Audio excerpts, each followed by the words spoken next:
O tema central do Apocalipse é o restabelecimento do governo de Deus na terra. Com a entronização de Cristo como Rei dos Reis e Senhor dos Senhores. O fim do pecado, a vitória moral de Deus no reino eterno de justiça e de verdade. Esta é a tônica, o objetivo do livro de Apocalipse. Na verdade, a história no Apocalipse desenrola no sentido inverso ao de Gênesis. Porque em Gênesis nós percebemos que o ser humano foi criado no mundo perfeito, sob o cuidado e o governo de Deus. E o livro de Gênesis vai mostrando como surgiram problemas quando o ser humano se afastou de Deus. Como os problemas da humanidade começaram. E através de toda a Bíblia, nós vemos o desenrolar da história do mundo na visão de Deus. Num processo longo, muitas vezes tentando o homem governar-se a si mesmo, deixando de lado o governo de Deus. Para tanto, logo no começo, principalmente após o dilúvio, ele começou a edificar cidades e estabelecer nações, ampliando, na verdade, os seus muitos problemas. A Bíblia vai contando a história da humanidade através de todas as profecias, lições da Bíblia, de modo que no final ela apresenta como Deus finalmente vai restabelecer o seu reino, o seu governo sobre essa terra. No Jardim do Éden, nós encontramos um lar estabelecido por Deus, sob o seu governo. Porém, depois do pecado, depois da queda, o que Deus fez? Deus o separou do Jardim do Éden, da árvore da vida, para que o pecado não se perpetuasse na face da terra. Adão e Eva haviam recebido a promessa, ao pecarem, de que da mulher nasceria um descendente, que venceria o domínio da serpente e que restauraria todas as coisas. Os redimiria do pecado. Assim, eles passaram a ansiar retornar ao Jardim do Éden. Adão e Eva ofereciam constantemente sacrifícios à entrada do Jardim do Éden, ao qual eles não tinham mais acesso. O Éden permaneceu protegido por Deus até o dilúvio, quando Deus o retirou, e por ocasião do dilúvio, toda a geografia da terra foi transtornada, ficando com a configuração que nós conhecemos hoje. Em Gênesis capítulo 10, a Bíblia descreve como a primeira tentativa humana após o dilúvio foi estabelecer cidades para se proteger de outros dilúvios, de outras catástrofes, se proteger dos animais e para estabelecer governos para si mesmos. Não queriam permanecer sob o governo de Deus. Surgindo assim pequenas nações, dividindo a humanidade. O exemplo maior foi dado por Nimrod. Nimrod era filho de Cush, que era filho de Caim, filho de Noé. Assim, Nimrod era bisneto de Noé. Ele morava na Mesopotâmia. O seu nome significa nós nos rebelaremos. Nimrod fundou algumas das mais importantes cidades do mundo antigo. Babilônia, Nínive, Acade, Ereque, Rezém. Fundou muitas cidades. Só que as cidades logo se tornaram um ajuntamento de pessoas, tendo como resultado a violência, a degradação moral, a idolatria. As cidades logo se tornaram um centro de rebelião contra Deus. Abandonaram o Deus verdadeiro. O politeísmo se tornou a marca registrada das primeiras cidades. E rapidamente perdeu-se na sociedade humana a noção do Deus verdadeiro. Foi nesse contexto, nesse clima, que aproximadamente 2000 anos antes de Cristo, Deus fez um chamado especial a Abraão. Ele era um adorador fiel do verdadeiro Deus e morava na cidade de Ur dos Caldeus, uma importante cidade da Mesopotâmia. Deus pediu a ele que ele saísse daquela próspera cidade e fez com ele uma aliança. Em vez dele ser ali apenas uma testemunha isolada naquela cidade ímpia, Deus dele formaria uma grande nação, que temesse ao Senhor, a qual o Senhor governasse. E assim é que séculos mais tarde, no plano de Deus ao fazer uma aliança com Israel, de acordo com aquilo que havia prometido a Abraão, Deus desejava que a nação, o povo de Israel, se tornasse diferente de todas as demais nações na face da terra, com juízos e estatutos justos concedidos pelo próprio Senhor. Isso tudo deveria provocar o respeito e a admiração dos demais povos da terra. Eles se tornariam uma bênção para as outras nações. O principal ponto da aliança de Deus com eles é que eles viveriam em comunhão com o Senhor, que seria o seu único Deus. Obedeceriam a sua palavra com fidelidade. Isso lhes traria bênçãos. Se eles se afastassem do Senhor, isso resultaria em maldições. Inicialmente, Israel era uma teocracia, ou seja, o Senhor se manifestava entre eles através do santuário, os dirigia através de juízes e profetas. E Deus não desejava que Israel tivesse um governante humano. Porém, impressionante, com o correr do tempo, eles passaram a desejar ser como as demais nações ao seu redor.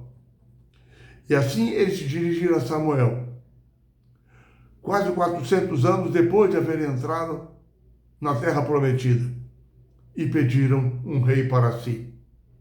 E eles diziam, em 1 Samuel 8:20, para que sejamos como todas as outras nações. O nosso rei poderá governar-nos, sair adiante de nós e fazer as nossas guerras. Samuel orou ao Senhor sobre o problema levantado pelo povo. E o Senhor lhe disse: Samuel, fique tranquilo. Você é um profeta que eu designei, mas eles não estão rejeitando a você. Eles estão rejeitando a mim, para eu não reinar sobre eles. Assim, diante da ação do povo, Deus agiu. E ele lhes explicou quais seriam as consequências de terem um rei entre eles. O rei os governaria, ficando com o melhor que produzissem. Faria dos seus filhos e servas e filhas servos, servas, sobre os quais ele dominaria. E aquela nova condição do reino os esgotaria como povo. E seria uma condição agora permanente, porque estavam rejeitando o Senhor e pedindo para si um rei. Nós conhecemos bem a história de Israel nos dias do Antigo Testamento e os efeitos negativos que os governos dos reis tiveram sobre eles. Conquanto alguns poucos reis tivessem sido bons, a grande maioria, diz a Escritura, fez aquilo que era mal perante o Senhor. Até que Deus permitiu que os babilônios os levassem cativos como uma disciplina. Assim é que, séculos depois, quando Cristo estabeleceu a igreja cristã, o seu propósito era liderá-los, guiá-los através do Espírito Santo, com líderes revestidos de dons espirituais. Assim é que os apóstolos constituíram bispos com uma autoridade sobre a congregação local. Cada congregação tinha o seu próprio bispo e todos eles exerciam a mesma autoridade. Quando era necessário, eles se reuniam num concílio para deliberarem aquilo que é melhor para a igreja cristã. Porém, gradualmente, os bispos das cidades maiores, e onde havia uma maior quantidade de cristãos concentrados, eles começaram a exercer mais influência do que os outros bispos das igrejas e cidades menores.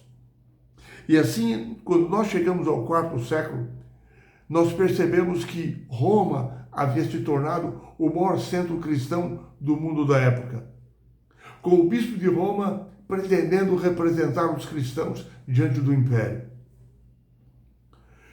Quando o imperador Constantino proclamou-se cristão, surgiram dois problemas logo imediatos. Primeiro, na religião romana, o mitraísmo, o imperador era o sumo pontífice, o pontífice máximo do mitraísmo, que era a adoração ao sol. Assim, o imperador sentiu o desejo de exercer também a sua liderança sobre a religião cristã, porque ele estava acostumado a liderar a religião do império.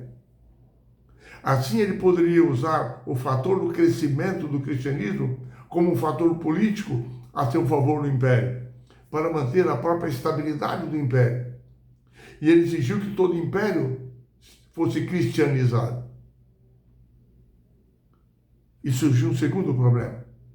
É que devido a esse crescimento do cristianismo em número de pessoas, devido a um grande número de pagãos que foram proclamados cristãos, surgiram durante aquele quarto século inúmeras discussões. E agora, a igreja em Roma permitiu que o imperador interviesse nas questões religiosas e eclesiásticas. O imperador, inclusive, começou a convocar concílios, a presidir os concílios. Qual foi o resultado? As cessadas perseguições sobre o cristianismo. Com o imperador agora cristão, a igreja deixou de lado a simplicidade do evangelho, trocando-a por pompas, cerimônias e rituais. Inúmeros costumes pagãos adentraram o cristianismo. E o bispo de Roma acabou sendo reconhecido pelo império como papa, líder da igreja, iniciando o período profético de 1260 anos previstos nas profecias de Daniel e de Apocalipse. Assim nós percebemos como da liderança de Cristo passou a igreja a ser liderada por um mero instrumento humano instituído pelo Império Romano. Enfim, nessa semana nós aprendemos que no Antigo Testamento, na teocracia de Israel, Deus desejava governar o seu povo. Eles se tornariam uma luz para o mundo. As nações viriam para adorar ao Senhor em Jerusalém. Porém, houve apostasia, o afastamento de Deus e guerra das nações contra Israel. No Novo Testamento, ao estabelecer a sua igreja, o propósito de Cristo é que a igreja se tornasse um prolongamento da sua missão, expressasse o seu caráter ao mundo, atraísse pecadores para o seu reino. Porém, nós aprendemos na palavra de Deus a apostasia que surgiu e como a igreja se desviou do caminho. E agora o Apocalipse apresenta a missão da igreja, Cristo utilizando os crentes fiéis do final da história para iluminar ao mundo com a mensagem de Apocalipse, capítulo 14, a tríplice mensagem angélica. E nós percebemos no Apocalipse que Deus busca no final da história levar homens e mulheres a se prepararem para o juízo de Deus, para a segunda vinda de Jesus, afastando-se de Babilônia espiritual que foi introduzida no mundo, guardando os mandamentos de Deus e tendo a fé de Jesus. É por isso que você e eu devemos orar cada dia para que o Senhor Jesus cumpra logo a sua promessa de retornar a essa terra, para restabelecer o seu governo de paz, de justiça, de amor e de verdade. Que esse seja nosso grande ideal, o nosso foco e a nossa oração cada dia.